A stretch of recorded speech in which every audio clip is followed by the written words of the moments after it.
अपने farm house पे ही तो मिलेंगे। अरे उसको थोड़ी ना पता लगने दूंगा यार, मैं टेंशन मत लो।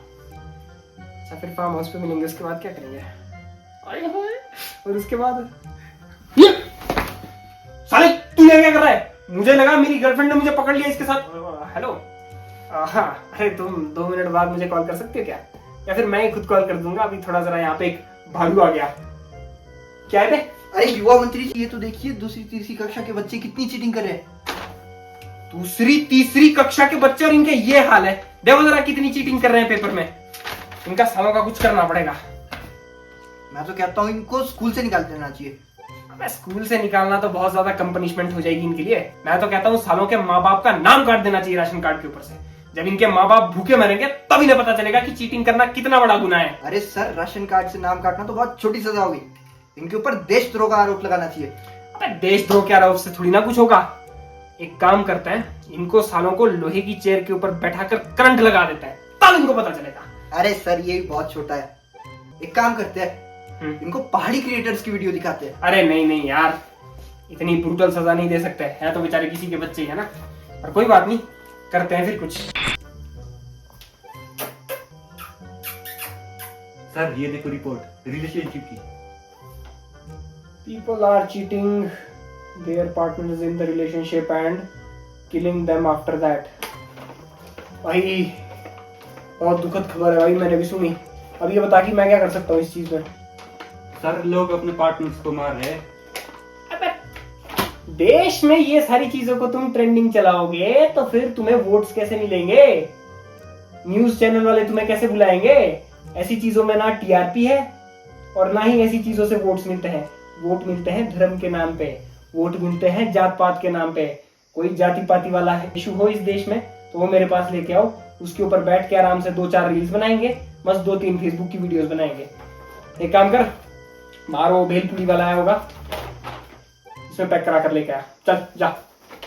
If you are born somewhere between 2001 and 2006, then congratulations मेरे भाई, we have been born in the worst era that could ever exist post freedom of this country. Literally जब थोड़ा बहुत होश संभाला, लगा कि हाँ अब अकल आने लग रही है, because +2 में आ चुके हैं, अब लाइफ को लेकर के सीरियस होना है, जेई IIT ये सारे एग्जाम्स को क्रैक करना है, उतने तक साला लॉकडाउन लग गया। और लॉकडाउन भी ऐसे टाइम पे लगा कि ना तो कंटेंट क्रिएट कर पाए, बिकॉज ये भी तो अनसर्टेन था कि कितने टाइम का लॉकडाउन लगेगा। कसम से अगर मुझे ये पता चल गया होता ना कि लॉकडाउन पूरे 1 साल तक रहने वाला है, एंड मुझे इस बात की शर्म नहीं होती कि टिकटॉक बनाने के बाद लोग मुझे छपरी कहेंगे, तो आज मस्त अपने दुबई के टूर मार रहा होता और वहां पर किसी 4th हैंड गाड़ी का अपनी स्टोरीज के ऊपर शो ऑफ कर रहा होता with my iPhone 14 Pro Max।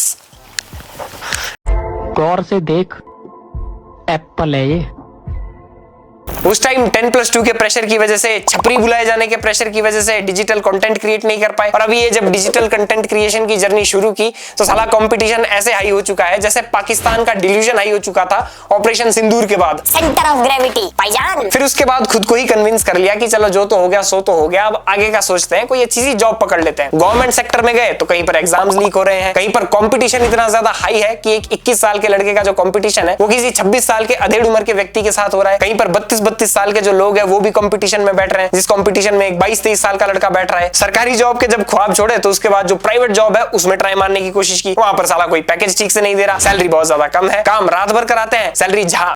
चलो सैलरी के ऊपर भी कॉम्प्रोमाइज कर लेते, बट एआई आज की डेट में जॉब्स खा रहा है। कहीं पर इन्फ्लेशन, कहीं पर रिसेशन, कहीं पर जीडीपी कोलैप्स, कहीं पे कुछ, जिसकी वजह से इतने सारे प्राइवेट एम्प्लॉइज ले ऑफ हो रहे हैं कि अपना तो भाई रिस्क है कि अब करें तो करें क्या। चलो इतनी सारी प्रॉब्लम्स को ओवरकम करने के बाद भी अगर वो अपनी लाइफ में सेटल हो जाता है, उसके पास एक डिसेंट सोर्स ऑफ इनकम है जो कि उसका पेट पाल सके, उसके बाद बचती है भाई शादी करने को। अब बेचारे इस इंसान को लगता है कि हाँ चलो अब तो कम से कम अपनी अर्धांगिनी का सुख भोगने को मिलेगा, बट उसे ये नहीं पता चलता है कि उसकी पत्नी, उसकी अर्धांगिनी उसके पीठ पीछे उसकी फील्डिंग सेट करने की तैयारी कर रही है। कोई बेचारा ड्रम में मिल रहा है, कोई बेचारा हनीमून के ऊपर शिकार बन रहा है, किसी बेचारे को सांप से कटवाया जा रहा है, तो कोई बेचारा एलिमनी के ट्रैप में फंस रहा है। भाई मर्द समाज आज की डेट में रिलेशनशिप्स में चीट करना इतना ज्यादा कॉमन हो चुका है और इतना ज्यादा कूल लगने लगा है लोगों को कि लिटरली कोई भी इंसान अपने एक पार्टनर के साथ खुश रह ही नहीं सकता, क्योंकि वो इसी डिल्यूजन में रहता है कि अगर मैंने अपने पार्टनर को थोड़ा टॉक्सिक वे में ट्रीट नहीं किया तो वो शायद मेरे ऊपर चीट कर देगा या फिर वो उल्टा मुझे ही डोमिनेट कर करने लग जाएगा। मतलब कुछ लड़कों के जो फ्रेंड्स ग्रुप होते हैं उसमें चीटिंग करने को भाई भड़वागिरी नहीं बल्कि कैरिज्मा कंसीडर किया जाता है। वो तो भाई एकदम शुगर डैडी, एकदम प्ले बॉय होगा जो अपने साथ 4-4 को घुमा रहा होगा। अरे बाबा, ये अपने भाई तो इतने तकड़े हैं, 4-4 ऐसे ही घुमा लेते हैं भाई। इनसे सीखो भाई बंदियों को ट्रीट करना।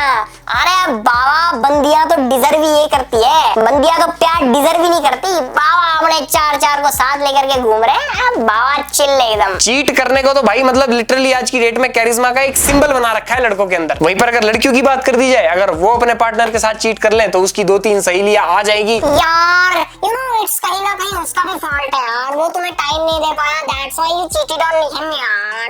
डोंट बी सैड यार, ये लाइफ में चला रहता है यार। यू आर रिग्रेटिंग ना, यू आर फीलिंग गिल्टी ना, that means you still love her. You had just gone physical with that other boy but you love him ना यार। पर भाई अगर ध्यान से सोचा जाए और जो ये रिसेंट केसेस हुए हैं इन्हें अगर सही से एनालाइज किया जाए तो अगर लड़का किसी लड़की के ऊपर चीट करता है ना तो ज्यादा से ज्यादा उस कपल के बीच में एक झगड़ा होता है तकड़ा वाला, एंड उसके बाद ब्रेकअप हो जाता है। बट जब वो एक लड़की एक लड़के के ऊपर चीट करती है तो अब मजाक से हटकर अगर सीरियस बात के ऊपर डिस्कशन की जाए तो जब भी ऐसे चीटिंग के केसेस आते हैं तो अगर लड़का चीट कर दे तो सारा जो औरत समाज है वो मर्द समाज के पीछे पड़ जाता है, और अगर लड़की चीट कर दे तो सारा मर्द समाज वाइस वर्सा औरतों के पीछे पड़ जाता है। साली लड़कियां, इन लोगों को तो घर से बाहर निकलने का अधिकार नहीं है। ये औरतें मर्द के पैर की जूती होती है, इन्हें जूती बनाकर रखना चाहिए। अरे स्कूल छोड़ो, इनसे घर में चूल्हा चौका कराओ, बर्तन मंजवाओ, ये औकात है इनकी। घर की चौखट से बाहर निकल गई तो टांग काट देनी चाहिए। अब सिमिलरली कोई लड़का किसी लड़की के ऊपर चीट कर दे, these men are dogs, they belong to dogs, they don't deserve loyalty, no। सारे मर्द एक जैसे होते हैं, सबको जेल के अंदर डाल देना चाहिए। अब सपोज दैट मैं अपनी गर्लफ्रेंड के साथ चीट कर रहा हूं तो मैं मोस्ट प्रोबेबली किसके साथ चीट करूंगा? मैं किसी ऐसी लड़की के साथ चीट करूंगा who knows me, maybe she is my best friend, maybe she is my known, maybe जो कि मेरे साथ कंसेंशुअली वो सारी चीजें करना चाहती है। अभी 90% केसेस क्या होता है कि जिस पार्टी के साथ मैं अपनी गर्लफ्रेंड के ऊपर चीट करने वाला हूं she already knows that मेरी एक गर्लफ्रेंड है, and despite of knowing that I am in a relationship, if she still chooses to be with me or do those things with me, then इसमें सिर्फ और सिर्फ लड़के का फॉल्ट कैसे हो सकता है, या फिर एक सिर्फ और सिर्फ मेल जेंडर का फॉल्ट कैसे हो सकता है? वैसे ही सारा लड़कियों के साथ भी होता है। अगर कोई लड़की अपने बेस्ट फ्रेंड के साथ अपने बॉयफ्रेंड के ऊपर चीट कर रही हो या फिर अपने बॉयफ्रेंड के साथ अपने पति के ऊपर चीट कर रही हो तो क्या उस मर्द बेस्ट फ्रेंड को या फिर उस मर्द बॉयफ्रेंड को ये चीज पता नहीं है कि ये रिलेशनशिप में है या फिर ये मैरिड है? तो भाई इसमें एक जेंडर की गलती कैसे हो सकती है? कैसे लड़के ब्लेम कर सकते हैं सारी लड़कियों को और कैसे लड़कियां ब्लेम कर सकती है सारे लड़कों को? सोचने वाली बात यह है। अब तुमको मैंने इतना ज्ञान तो दे दिया बट मेरे खुद के लगे पड़े हैं, बिकॉज मुझे पता है कि लव मैरिज के तो मेरे चांसेस है ही नहीं। पता नहीं क्यों साला जिस भी लड़की को अप्रोच करता हूँ सबको अपना फ्यूचर याद आ जाता है, करियर याद आ जाता है, किसी को मुझ में एक बहुत अच्छा दोस्त दिखाई देता है, बट बॉयफ्रेंड।